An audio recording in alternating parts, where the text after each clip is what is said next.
Hello các con, vợ của anh, nay lại được thêm một em trai gửi sửa loa F và đi, mà loa nó để đâu nhiều bụi thế không biết.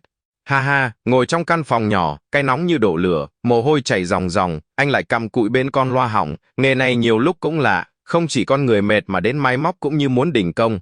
Cái camera quay thì nóng gian, báo lỗi liên tục, mồ hàn thì chập chờn, đồ nghề nằm im lìm như không muốn hợp tác, càng làm càng bực mà vẫn phải cố, vì đã nhận sửa thì phải làm cho xong.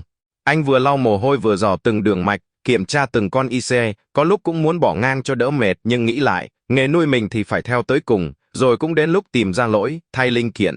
Hàn lại cẩn thận, bật thử lên, tiếng nhạc vang ra rõ ràng, trong trẻo, vậy là xong rồi, tự nhiên thấy nhẹ cả người các vợ à, cái nóng vẫn còn đó nhưng trong lòng thì mát hẳn, đúng là chỉ cần sửa xong một ca khó. Mọi mệt mỏi cũng trôi đi hết. Giờ thì lụm lúa đi đá vài lon bia cho mát thôi, các con vợ ơi.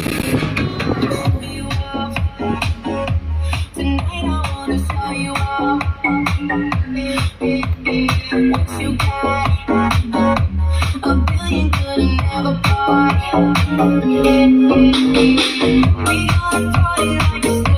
30s.